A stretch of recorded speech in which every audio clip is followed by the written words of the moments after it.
Hey, what's going on YouTube? It's your boy Jaron Fit. I hope everybody's enjoying this lovely Sunday afternoon. Probably watching football. If not, still hope you're having a good time. I just got back from the gym, and right now I'm sitting here enjoying my meal. If you can see, boom. If y'all don't know, y'all should know if y'all follow me. I always eat pasta, man. That's one of my favorite dishes to eat. I love it. I love it. It does me well for my training and my goals and where I need to be. But before I get into the topic or the meat and potatoes of the video, make sure you hit that like button. You know, like, so I can be motivated and stay making these videos for you guys and giving this good content. Now, as you already saw, the topic of this video is how much muscle can a person build naturally? A young man approached me in the gym. I was working out, which I hate, by the way, when people approach me when I'm working out, but anyway, it's part of the business. He asked me, you know, how much muscle can a person look to build naturally? And for those of you who don't know, my background is in exercise science, and I've been doing this shit for a long time also, so I have some experience as well as the education side. And I'm gonna tell you, with all that put together, I'm gonna be 100% honest, man, I really don't know. And nobody really knows, because the studies and the research is still being done. New developments in nutrition, training methods are coming out all the time. So anybody saying they know is wrong. But more importantly, it's not setting those type of limitations on yourself. Yes, absolutely, you need to be realistic. You need to be realistic so you don't go chasing waste your time chasing something that's not attainable. Now, if you're looking to gain 100 pounds of muscle or some crazy stuff like that, yes, that's not possible. But when it comes to building muscle and building a quality physique, we don't know what's possible. Well, we do know what's possible. We don't know what's impossible yet. And on my own personal experience, I'll give you my stats and whatever you can base. I'll let you all people do all those calculations, whatever. When I first started lifting, I wouldn't say start lifting. I mean, it's hard to say, because I did body weight training, push-ups and stuff like that before I ever lifted weights. So I never started from ground zero. And if you are starting from ground zero, I would highly recommend you start with body weight training first. Pull-ups, dips, push-ups, body squats first. You will not go wrong. And then once you kind of max out on those movements, as in when I mean max out, they're not as hard as they used to be. Don't challenge you as much. You have to start doing crazy things to get stimulation. Then I would recommend you progress on the weights. So back onto my topic. How much can you build naturally, and why I don't tell people things and not put limitations on yourself. If I told you can only build 5 pounds of muscle, right? And if you trusted me, you would accept that as fact, and then you would put that limitation on yourself. That's not a good thing, especially when it comes to lifting weights, bodybuilding, whatever. You can't think like that. You have to believe bullshit is possible, but safely. Like I said, don't go throwing 1,000 pounds on there if you never bench 225. Don't do that. You have to believe this, in the impossible. This is what we do. You have to train with a mindset or a mind frame that if I told you 10 pounds, you're gonna say, forget you, Jaron, I'm going for 20. That's how you have to go after these things. I used to have people telling me total body training will get you nowhere. Well, guess what? I guess they were wrong, right? So sometimes you can't listen to people. Now, if somebody's telling you something and it's a safety concern, then absolutely you need to listen. If they're telling you, hey man, don't do this, don't do anything dangerous, don't take anything dangerous, then listen, absolutely. But the thing about the muscle gain and how much you cannot gain, nobody really knows, because there are exceptions to the rule. And like I said, I'll give you my stats. I started out, I would say, like I said, it's tricky because I body weight train. So I would say my weightlifting phase was about 135 to 140s, you know, when I started lifting weights. And I would say that was in high school, junior, senior years when I started wrestling. That's when I kind of started lifting weights. I guess I would say seriously for that time. You know, so that gives you an indication. Right now, I'm about 166, give or take. And on my good days, I might get up to I'm scratching to get to 170. But like I said, that's not muscle, and I'll get to that later on. That's, you know, water and whatever. So, you gotta think, I'm 37, so about 20 years maybe of lifting weights. And my gains are lean, baby. Rah!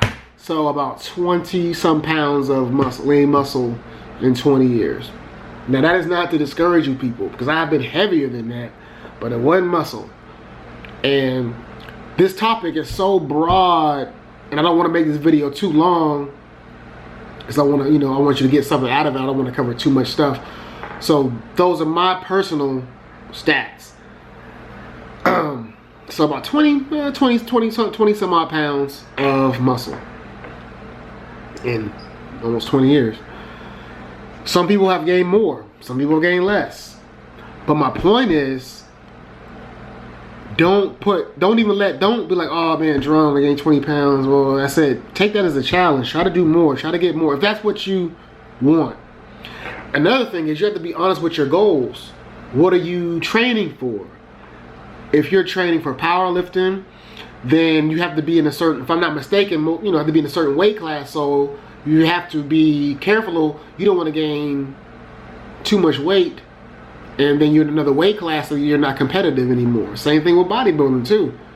On an amateur level, because when you get higher, there's no weight classes. But on the smaller level, there's weight classes. And if you're 1 to 2 pounds over, that can make a huge difference. So you have to be careful with that, or even boxing or wrestling, whatever.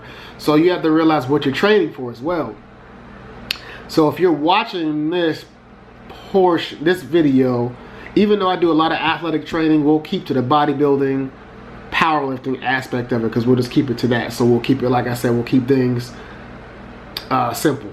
Okay, so I'm not knocking powerlifting, bodybuilding. I'm just going to give the two, because the two differences are the two mainstays of lifting and strength building. I think pretty much everybody can agree that they work. So we'll cover the powerlifting aspect of muscle building. The powerlifting aspect is typically lower volume weight on a maximum load. They work with higher loads, higher to their max, because they're trying to build strength to be competitive. And on the flip side, the bodybuilding aspect of it, the bodybuilder does, the higher reps, you should be doing between 8 to 12 reps, and that is to help pump up the muscle. There is a difference between the two training. One training method, powerlifting, actually really does build real hard muscle, you know, and then there's the typical bodybuilding method, which is the 8 to 12, and you are not building muscle, but what you are doing is you are enhancing the muscle's ability to store water or fluids, to pump, sodium, carbs, all of that. When people talk about the pumps, the pumps, carb loading, etc., etc., that's the bodybuilding aspect of it. So say the bodybuilder person goes, he does 8 to 12 reps, the muscle's going to engorge with blood, it's going to fill up, and pumps up, boom, as you can see right now, like boom, started to pump up a little bit. He goes home, eats his food, the nourishment, the nutrients goes into the muscle, and the hope is that he increases the store, so when he lifts again, it just, you know, you get a pump. And the powerlifting way is they're actually trying to build muscle, lean muscle, because that's how they build strength. I'm not trying to say one way is better than the other, but you just need to understand there are two different approaches, and you need to understand if you are on, actually, yes, there are two different approaches, but we're on completely opposite ends of the spectrum, because you can definitely meet in the middle, and I'll get back to that point. So you have more of a powerlifting approach. You know, you're trying to build muscle, push that weight up. You know, you may or may not compete. And also with the powerlifting approach, there are certain lifting techniques that will help you to lift more weight, get better leverage, to help you be more competitive. And then there's the bodybuilding approach, to where your form and technique is more geared to development of the muscle. And let's use a bench press, for example. Say you need to develop your outer chest, right? You may use a wider grip for the bench press. With that being said, with that wider grip, you obviously are not going to be able to lift as much weight as you could with a close grip, correct? Or closer grip, right? So your mindset or your thought process of going into your lifting is not to push up more weight. You're trying to stimulate the muscle as best you can, so you can pump up that muscle and make it pop so you can look good. Now, there are advantages and disadvantages to each method of lifting. The disadvantage to the bodybuilding aspect of it is you won't be as physically strong as somebody who power lifts, unless you're me, of course, because I'll lift anybody. But somebody who, say you took a 150 pound or 180 pound bodybuilder, and you took a 180 pound power lifter who are, you know, trained and are of high level, the power lifter should be able to out 1 rep max the bodybuilder. And on the flip side, the bodybuilder should be able to out rep the power lifter, if that makes sense. So bodybuilder should be able to do more reps. The power lifter should be stronger. Now, my recommendation to you guys is this. This is my recommendation. I think you should meet somewhere in the middle. You should be strong, but you should also be able to have conditioning, endurance, and be able to do a decent amount of reps with some good quality weight. You can't go wrong with that approach. That is my now, unless you specifically compete for a sport, you specifically powerlift, and even if you bodybuild, I think that you need to take a power bodybuilding approach to your training, because if you lift heavier with heavier weight, but still, you know, do a decent amount of reps, 6 to 8, hopefully, you know, 10 minimum, you will have a harder, denser looking physique than somebody who's sitting there doing 50 pound dumbbells for 50 reps. You know what I mean? You look like a string bean. So keep that in mind. You have to keep in mind what your goals are, what you're trying to do. If you are focusing on just, I want to be strong, man, you know, then, you know, take the powerlifting approach. You know, look at that. You know, follow, or because I don't really do a lot of powerlifting. I'm strong, but my lifting techniques are not for powerlifting, so I'm not the person to follow for, you know, powerlifting. So I'm not going to give you my, you know, formula. I can't give you a critique on a powerlifting technique, because that'd be wrong. I don't know. So when I give you my opinion, it's more of a performance, you know, building up the muscle, mind-muscle connection, you know, connect them with the muscle. That is what I'm trying to, you know, get across. So like I said, I'm not trying to knock, you know, a powerlifting approach or promote a bodybuilding approach, because I promote health and wellness. Anything that you're doing that keeps you healthy, absolutely do it, man. Absolutely do it. So, and on the bodybuilder, or excuse me, the powerlifting side of it, one of the negatives of powerlifting would be you would not be able to, not always, because there's some people who are different, you won't be able to do as many reps as someone else because you don't practice it. If you practice, you know, low volume, if you were to go do high volume with somebody else, it's, you know, you would be able to, you know, adapt. But at first, you're going to be, holy crap, it's going to be a shock.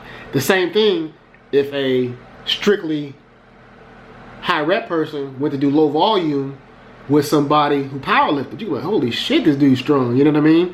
but it's good. So I would recommend, if you could, you know, training partner wise, it's not a training partner video, but maybe find a happy median. Find somebody who's like more like to do reps, but then find somebody who's hella strong, because you can push each other, you know, in that direction. So I'm gonna wrap this video up. It's gonna go longer than I thought. Man, geez, like I said, this is a tricky topic, man, because it's always asked, how much muscle can and I'm just, you know, I'm gonna give you the natural side of it. I gave you my statistics on, you know, how much muscle I built, and you see my genetics, and I'm very, even at 37, I'm still very, very athletic. So keep that in mind too. That's something I will talk about in another video, about building up your athleticism, especially for you young people, because that's the best time to do it. When you're older, you got to be real careful too because of injuries, but the best time to build up your athleticism and flexibility is when you're young. But I hope you guys enjoyed this video. Hopefully I started some interesting dialogue that we can talk about, because like I said, it's not something I cover a lot, because I don't like to put limitations on people.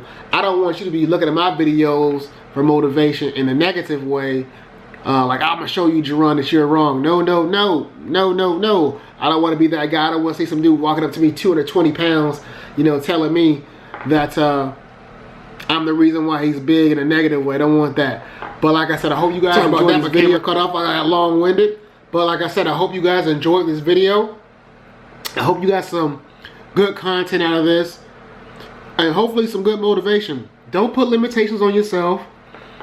Train smart, but man, train intensity. I'm gonna keep covering this because, like I said, you are just getting to know me, and some things have to be drilled into your brain. Intensity. You have to train with intensity. I can't stress that enough. So this video went longer than I expected, so I'm gonna go ahead and cut it short. And it won't be the last time I talk about this subject, I'm sure. But I hope you guys enjoyed it, and glad to be back chatting with you, man. Peace.